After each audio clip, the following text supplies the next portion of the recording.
Muito além da qualificação profissional, o mercado de trabalho considera valores pessoais como o dinamismo e o bom relacionamento na hora de contratar. As empresas esperam de seus colaboradores outras habilidades que vão além do domínio técnico de sua área de atuação. É preciso ter facilidade de comunicação, ser ético no trabalho e, de preferência, ter capacidade para solucionar problemas com poucos recursos. Os treinamentos organizacionais trabalham para o desenvolvimento profissional, combinando recursos da área da psicologia junto com a área de gestão de pessoas. E é sobre isso que nós vamos conversar no Viva Voz de hoje, que está no ar pela rádio e também pela TV Univale. Hoje quem está comigo é a acadêmica de jornalismo, Nicole Zanon. Oi, Nicole. Oi, Lisa, boa tarde. Boa tarde também para você que nos acompanha pela rádio e pela TV Univale. E você, lembrando sempre que você pode participar do nosso programa através do Twitter e também do Instagram, @Viva Voz Univale. E também você pode curtir a nossa página no Facebook, facebook.com/Viva Voz Univale. Bom, quem está com a gente no programa de hoje é o Matheus Vilon, que é psicólogo e proprietário da empresa Vilon Desenvolvimento Criativo. Obrigado pela presença, Matheus. Boa tarde, Nicole, boa tarde, Lisa, boa tarde também aos nossos ouvintes e telespectadores. Junto com a gente também o Fabiano Cavaletti. Falei certo agora, Isso. Fabiano? Fabiano é consultor também da Vilon Desenvolvimento Criativo. Bem-vindo também, Fabiano. Obrigado, pessoal. Uma boa tarde a todos que estão ouvindo aí. Esperamos ter uma boa tarde aí de aprendizados e esclarecer algumas informações importantes. Bom, eu queria que vocês explicassem, em primeiro lugar, qual é a proposta de atuação da Vilon Desenvolvimento Criativo. Com que ferramentas vocês trabalham, Matheus? Nós trabalhamos com diferentes estratégias de desenvolvimento para ajudar as empresas a conseguirem, a atuar nesse mercado em transformação, principalmente no desenvolvimento das suas equipes e lideranças. Nós temos esses dois principais públicos dentro das organizações, acreditando que, através dos líderes, sobretudo, a gente impacta nas empresas de uma forma muito imediata e criando uma onda. E as estratégias que nós utilizamos são os treinamentos ativos, utilizando metodologias ativas de aprendizagem, seja dentro da sala de aula ou em espaços alternativos, os treinamentos vivenciais, que aí vão ser mais focados a partir da experiência a construir o conhecimento.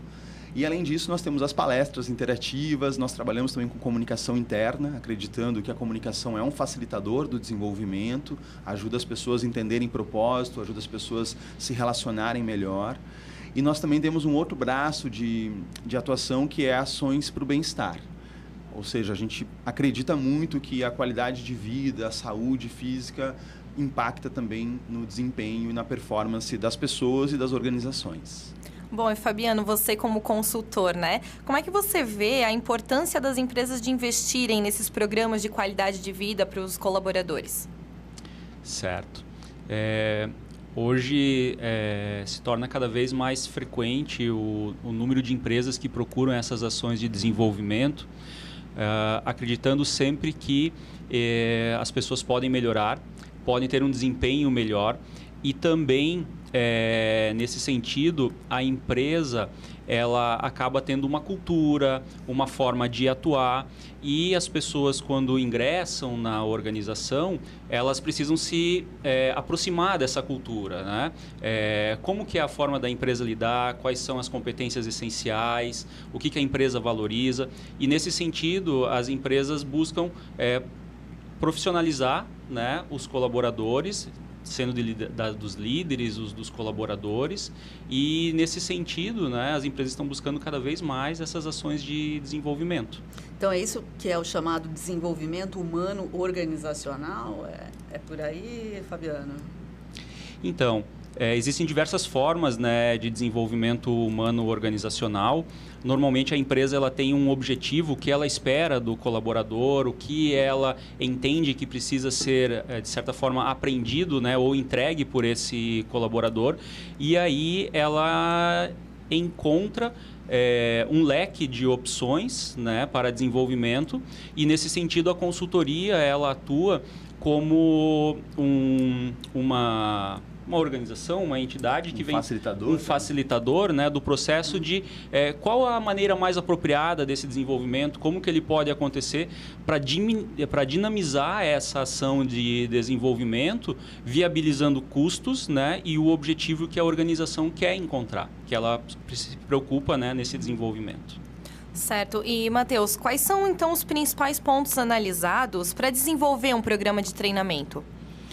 Nós levamos em consideração a cultura da organização, né? O local que ela está, a história, que valores essa empresa tem como primordiais no seu jeito de atuar, ao mesmo tempo quem é esse público. E acredito que as empresas estão cada vez mais preocupadas também com isso, né? Entendendo essas gerações que estão agora entrando no mercado de trabalho, percebendo essa influência da tecnologia nas formas de relacionamento. Não é só a gente entender o que a empresa espera e deseja, mas a própria empresa hoje tem se adequado a um novo cenário de modelo de trabalho. Acredito que a gente está num momento mágico de transformação, de oportunidades, porque com essas mudanças todas que estão acontecendo, as empresas estão muito mais atentas a esses detalhes. E quando a gente vai desenvolver um programa de desenvolvimento, então a gente leva em consideração características do público, da organização e quais são as competências essenciais nesse momento dessa empresa que ela pretende desenvolver para entregar aquilo que ela promete para o mercado. Então, qual é a proposta de valor dessa empresa para o mercado e que competência ela precisa. Então, por exemplo, algumas empresas têm uma característica muito mais focada em relacionamento e comunicação. Outras empresas vão trabalhar muito mais com proatividade e visão sistêmica. Alguns vão trabalhar mais orientados para cliente, outros mais orientados para a qualidade de produto. Então, dependendo dessas características da organização e obviamente, deficiências que ela já observa, né? Porque, normalmente, o que as empresas nos chamam devido a alguma necessidade de melhoria que ela está observando ou uma oportunidade. E a partir dessa demanda, a gente vai desdobrando informações e tentando coletar indicadores que existam que podem guiar, então, essas ações de desenvolvimento. Agora, Matheus, onde a psicologia entra nessa história? Eu acho que ela passa por todos os pontos, né? Já no primeiro ponto da escuta, a capacidade de tentar escutar melhor qual é a demanda, qual é a necessidade, qual é o ponto que essa empresa precisa desenvolver. O olhar, né, das relações humanas, por mais que pareça uma coisa tão simples, né, e tão óbvia, muitas vezes a gente não coloca isso como prioridade quando a gente fala de desempenho organizacional, e aí algumas empresas se enquadram neste modelo. Então a psicologia entra para trazer esse olhar humano e reconhecer que é importante saber da tarefa, que é importante saber da técnica, mas é muito importante o como isso é feito e como as relações se estabelecem nesse ambiente. Então, por isso, a psicologia ajuda a ler cenários, eu imagino, né? Imagino e percebo, e além de ler o cenário, que é um primeiro passo, na criação das intervenções aí no processo de aprendizagem humano. Como a psicologia estuda muito a aprendizagem e o desenvolvimento humano, ela nos ajuda e viabiliza canais e formas de ajudar o adulto a aprender e a criar um ambiente no qual as pessoas possam se perceber e, ao mesmo tempo, evoluir nas suas competências. E existe um tipo de diferença entre a psicologia clínica e a organizacional? Sim, é bem lembrado, né? Porque normalmente as pessoas, quando falam do psicólogo, isso está mudando cada vez mais, porém ainda existe esse estigma do psicólogo clínico, né? Ou do psicólogo do atendimento individual. Do divã. Do divã, aquela imagem do Freud, né? Do charuto e análise, que nem olha para o paciente. Enfim, isso existe ainda, essa abordagem, mas existem várias outras abordagens. Na psicologia organizacional, o enfoque do psicólogo nesse cenário, ele passa por uma análise mais voltada para grupo, para cultura. Claro que existem ações e até eu diria fazeres do psicólogo que estão focados no indivíduo. Por exemplo, uma avaliação numa seleção, né? Durante a contratação é feita uma avaliação individual.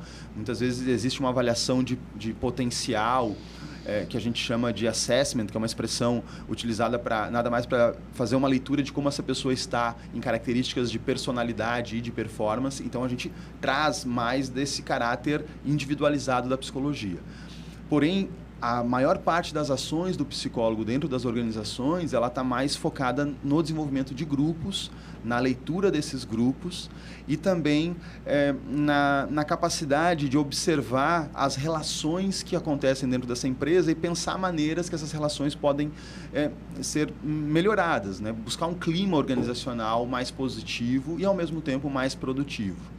Diferente do psicólogo clínico, que tem um enfoque mais na saúde, no entendimento do contexto de história daquele indivíduo e que vai ajudá-lo em fatores profissionais, mas também pessoais. O psicólogo organizacional, por sua vez, ele também impacta na vida pessoal, mas a entrada, a porta de entrada é a empresa, né? Em geral, né, eu costumo dizer, as pessoas que são submetidas a um trabalho organizacional não foram elas que contrataram, foi a empresa, o RH. Então você tem que ter cuidado em como que você vai tratar essas pessoas. A questão de confiança, de intimidade é bem diferente, porque nem sempre é ela que pediu que você fosse lá fazer uma intervenção ou até mesmo uma atividade com um grupo. Então a gente tem que respeitar muito, porque são limites diferentes da clínica e da organização. Agora, pode concluir. Eu acho que tem um ponto interessante também nesse contexto que diferencia. No cenário terapêutico, o foco principal é a pessoa, né? A pessoa que está buscando esse recurso, essa ajuda, né? E na organização, enquanto psicólogo organizacional, você já olha não só a pessoa, mas a relação das pessoas na organização, né? Que relações acontecem, como proporcionar relações com maiores qualidades dentro da organização. Então, nesse sentido, ela é mais ampliada, né? Ela sai de uma pessoa para olhar a composição da organização, entre as estruturas que existem na organização e as pessoas que fazem parte dessa organização. E até mesmo expandindo, né? Quais os cenários que essa organização se relaciona, quais as outras empresas, o que está envolvido naquela comunidade. Então, o psicólogo organizacional, ele olha de uma forma mais sistêmica, né? Olhando todas essas relações. Bacana. Agora, esses treinamentos não ficam muito mais focados em grandes empresas ou não necessariamente, Matheus? Não, eu acredito que cada vez mais as pequenas empresas têm percebido benefício e vantagens na capacitação dos seus colaboradores. Historicamente, as grandes empresas elas têm um orçamento, têm um recurso já destinado a isso, e as pequenas empresas nem sempre têm essa verba, vamos dizer assim, né? Esse planejamento para desenvolver os seus colaboradores, e atuam de uma maneira às vezes mais pontual, encaminhando alguém para um treinamento aberto, mas nós atuamos em geral em médias e grandes empresas. Nosso foco acabou ao longo da história se desenhando mais para esse cenário, mas a gente também trabalha com pequenas empresas e temos vários colegas que atuam em microempresas, e aí o formato aberto ele atende melhor muitas vezes, no qual você reúne várias pequenas empresas em um evento, formando uma capacitação até por um fato de viabilidade de custo e agenda de uma empresa, né? Porque uma empresa que tem 500, 600 colaboradores, retirar 25 pessoas para um treinamento é viável, mas às vezes uma microempresa, né? Claro. não tem essa condição. E onde que, na maioria das vezes, são feitos esses treinamentos? Eles são só dentro da empresa ou também em áreas externas? Nós realizamos os treinamentos dentro das organizações, né? Às vezes tem uma sala de treinamento ou se escolhe um local relativamente próximo à empresa, um hotel, um local de eventos, mas também a gente realiza vários treinamentos fora e até mesmo fora de ambiente de sala, que é uma abordagem muito atual, eu diria, e muito intensa, que é o treinamento vivencial ao ar livre. Ou seja, nós mesclamos, né, metodologias e promovemos, então, no ambiente ao ar livre, experiências nas quais as pessoas podem se perceber, vivenciar desafios, porque a gente trabalha através de jogos, e nesses jogos tem meta, tem tempo, tem recurso, e as pessoas colocam à prova aquelas competências que estão sendo desenvolvidas para aquele público específico. Então, a gente trabalha muito com eventos vivenciais e também com uma abordagem que a gente chama de experiencial, que significa que a aprendizagem ela não é dada por um conceito que nós passamos ou uma teoria, mas sim a própria experiência vai promover esse ambiente de desenvolvimento e aprendizagem. Ok, depois do intervalo a gente volta a conversar sobre desenvolvimento humano, desenvolvimento criativo, vários conceitos interessantes, daqui a pouquinho aqui no Viva Voz.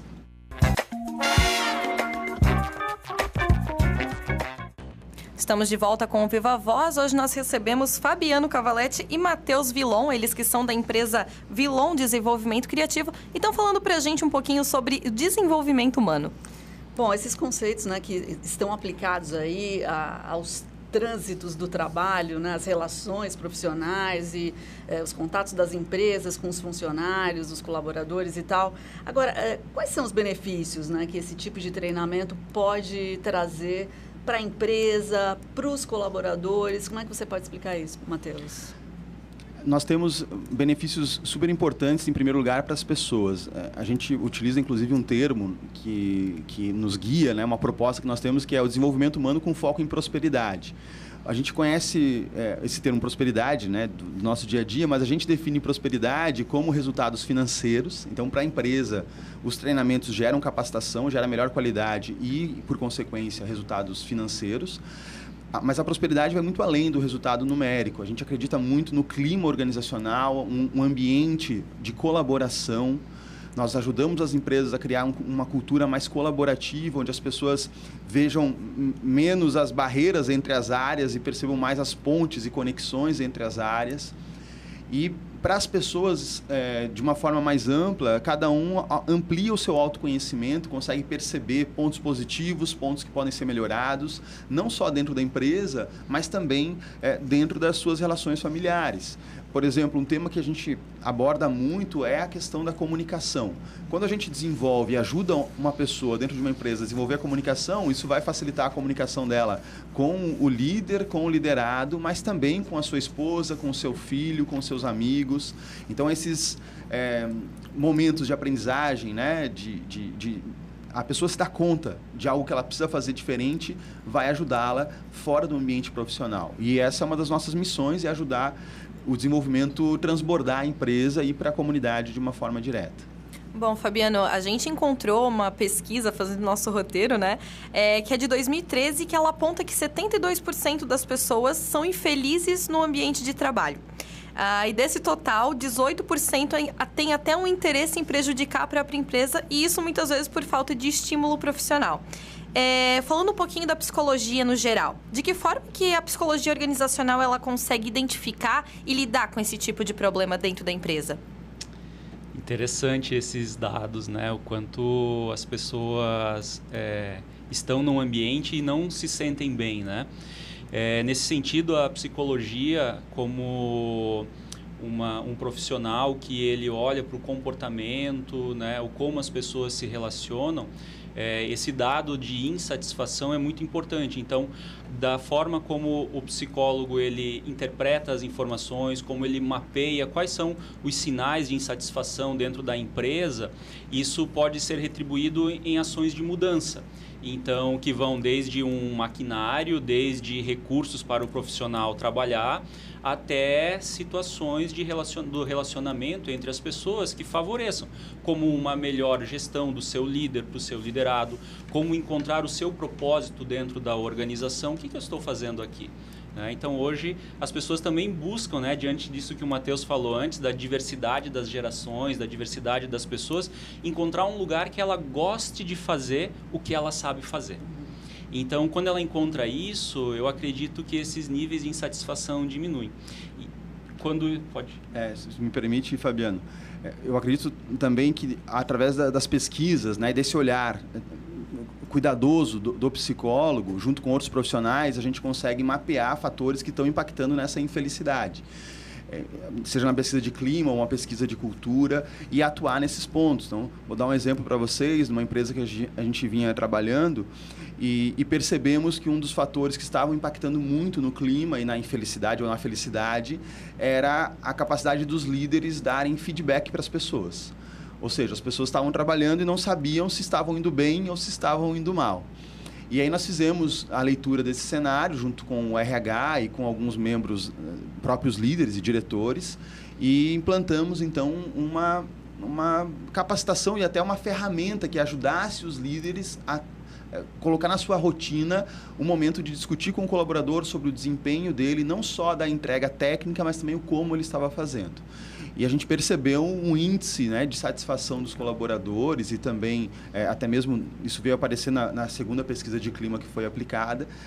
Essa devolutiva da visão do líder sobre as pessoas ajudou que elas tivessem mais consciência sobre as suas necessidades de mudança, sobre os seus potenciais e até mesmo uma facilidade maior de estar comunicando com o seu líder posteriormente, de fazer um contato mais frequente do que vinha acontecendo antes. Bacana. Agora, uma coisa que vocês estavam conversando e falando sobre essas mudanças no ambiente, da forma de trabalhar e tal, me passou a questão da tecnologia e dos aplicativos de comunicação e tudo mais. Eu imagino que para muitas empresas isso possa ser um peso, algo que seja difícil lidar, né? Sim. Vocês já tiveram alguma situação em que vocês tiveram que ir lá tentar organizar o uso, por exemplo, do WhatsApp, enfim, e todos os aplicativos que a gente tem à nossa disposição hoje? Esse é um assunto bem polêmico, né? É difícil de achar uma resposta única. Cada organização tem buscado um jeito próprio de trabalhar com isso e até mesmo aproveitar isso a seu favor. Mas eu identifico assim que é uma transição e um momento meio louco mesmo, assim, né? Os líderes não sabem o que fazer, porque não tem mais volta. As pessoas estão conectadas, elas vão acessar, não tem como retornar mais esse cenário. Cada empresa tem que achar o seu equilíbrio. O que a gente faz, em geral, é ajudar as pessoas a entenderem o quanto que isso gera de impacto negativo e positivo na sua performance e também criar regras que ajudem as pessoas a terem um bom senso mais parecido, vamos dizer, dentro de uma mesma organização. E aí a gente dá um apoio, né, nessa discussão e nessa criação de um jeito de trabalhar com essas ferramentas para apoiar. Então a gente viu já situações de empresas que aboliram totalmente o celular, então as pessoas têm que chegar e deixar dentro do vestiário o celular, principalmente em empresas que trabalham com segurança, no sentido de indústrias que trabalham com maquinário. Então existe uma motivação aí, né, bem real de risco do acidente. Mas em outras empresas que isso não é tão frequente, a gente tem encontrado formas de criar grupos de WhatsApp para discutir os temas da empresa. E aí, talvez, né, quem está nos escutando, poxa, mas eu tenho um grupo lá da nossa empresa que a gente não faz nada de trabalho, só troca vídeos. Então, o que a gente, né, faz junto com os líderes bom, esse grupo tem um propósito, deixar claro, né? Acho que é isso que a gente precisa pensar muito. Muitas vezes as empresas não deixam claro o que elas esperam, não conseguem contratar com clareza o que é necessário para uma entrega ou até mesmo como utilizar uma ferramenta que é tão poderosa como o WhatsApp. Certo. Fabiano, a gente até falou antes ali da questão das pessoas estarem felizes nos seus ambientes de trabalho, mas também tem uma outra situação que é o estresse. A gente achou uma outra pesquisa que também tem índices altos, que ela aponta que 70% dos trabalhadores sofrem de estresse, né, nos seus ambientes de trabalho. E qual atividade ocupacional pode ser feita para amenizar esse problema? Certo. Bom, a gente tem uma linha interdisciplinar na nossa equipe e nós trabalhamos com profissionais profissionais da psicologia, da educação física, de diversas áreas, e nós procuramos ter um entendimento mais ampliado de quais fatores geram esse estresse. Então, como o Matheus falou antes, nós temos ações de qualidade de vida, e outra forma também é levar a pessoa a refletir sobre o seu comportamento, né? Que situações ela se percebe mais nervosa, que respostas ela encontra para responder, para atuar nesse momento, né, em que ela está nervosa. E levando o autoconhecimento, levando a reflexão nesse sentido, a pessoa pode se dar conta de algumas formas que ela está respondendo aos estímulos que estão vindo. Ou seja, como que no dia a dia do trabalho as pessoas respondem diferentes à mesma situação, né? Nós precisamos considerar que as pessoas têm emoção, né? As pessoas sentem. Então, o psicólogo organizacional, estando atento a esses sentimentos e como favorecer que as pessoas tenham sentimentos mais saudáveis dentro da organização, leva com que ela diminua o estresse. Em geral, nós temos alguns assuntos, dentre eles nós trabalhamos uma técnica atual que é Mindfulness, né? O quanto as pessoas têm uma capacidade de focar naquilo que é o seu propósito, seja o propósito de vida, seja o seu propósito de entrega no trabalho. São técnicas que envolvem a respiração, a concentração, estímulos mentais que são saudáveis, que voltam a mente dela para o seu propósito. Então a gente acredita e tem relatos, né, que essas técnicas de reduzir a ansiedade, melhorar a respiração, o fluxo de oxigênio, a forma como ela se concentra nas atividades, a questão de priorização, de ter a informação, isso diminui a ansiedade e faz com que ela seja mais produtiva, né? Se nós olharmos, a ansiedade, ela aparece quando a pessoa não tem a informação do que ela precisa fazer. Quando ela tem essa resposta, até mesmo no caso que o Matheus falou antes, do posicionamento do seu líder, da forma como é contratado, ela tem informações do que ela precisa fazer. Isso é o seu norte. Em geral, quando ela tem essas informações, ela tem uma tendência a ter uma postura mais saudável dentro da organização. Bacana. Pessoal, indo para o finalzinho, a Vilon atua onde, pessoal? Nós estamos aqui em Itajaí, eu e Fabiano somos formados pela Univale e somos egressos. Estamos aqui na Praia Brava, no Riviera Business, e atuamos em todo o Brasil e até mesmo fora do Brasil. A gente atua relativamente pouco aqui em Itajaí, região. Nós atuamos bastante nesse eixo Jaraguá, Joinville, até Florianópolis, oeste do estado, Curitiba, Nordeste. Enfim, a gente vai aonde tem pessoas buscando desenvolvimento, não temos nenhuma limitação geográfica, né, devido ao nosso tipo de trabalho e nosso propósito de vida. Então a gente vai onde existe essa demanda para desenvolvimento. Legal. E para encontrar vocês então nas redes, querem deixar contatos? Sim, vocês podem nos encontrar nas redes, né, Vilon Desenvolvimento Criativo, YouTube, temos vídeos, Instagram, Facebook, LinkedIn, nosso site vilon.com.br. E também, para quem estiver interessado, nosso telefone é 47-3249-0180. Acho que é isso, né, Nicole? É isso aí. Finalizamos o programa, então. Vou deixar o meu agradecimento ao Fabiano, ao Matheus, né? É muito bacana a gente falar disso. E até o próximo programa para você que nos acompanhou hoje. Tchau, tchau. Obrigado.